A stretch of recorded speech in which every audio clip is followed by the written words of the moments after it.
You've spent years calling yourself an introvert, built your life around it, turned down things because of it, and there's a real chance you've been wrong about yourself this entire time.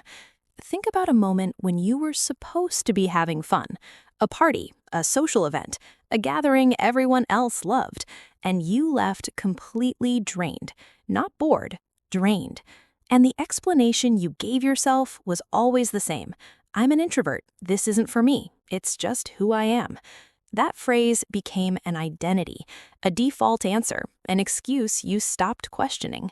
But what if that explanation has been keeping you inside a box that was never really yours?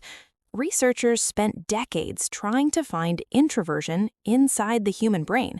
They scanned it, measured it, compared thousands of people, and what they found was unsettling. Introversion isn't in there.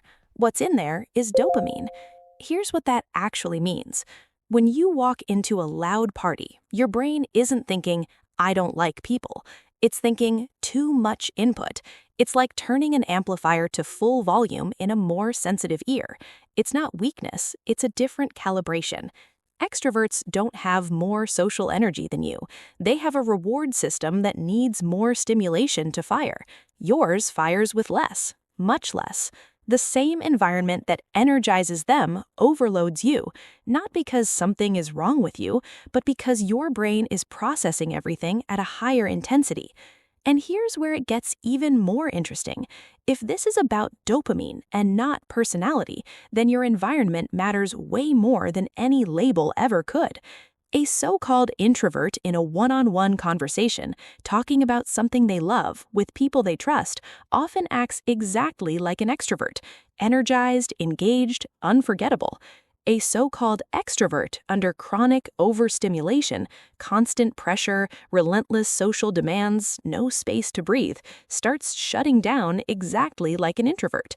Neuroscientist Richard Davidson spent decades studying this. His conclusion was simple and striking.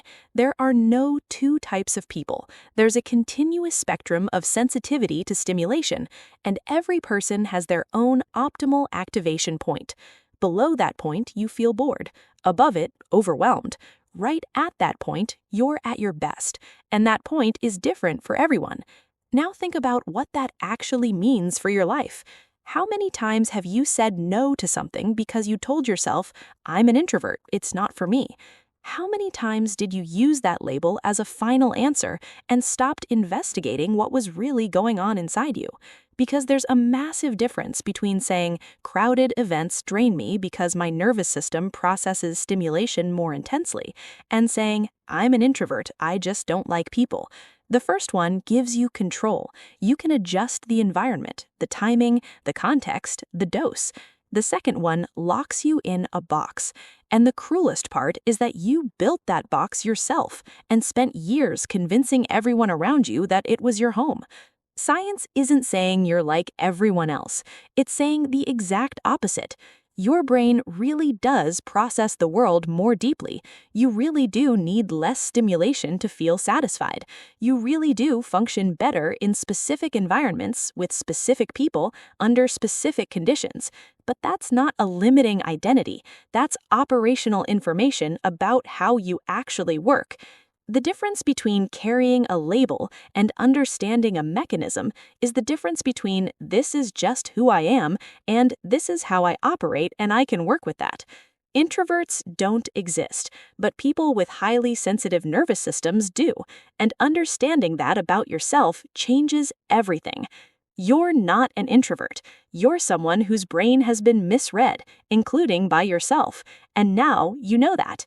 If this shifted something in how you see yourself, you'll probably connect with the next video too. Stick around.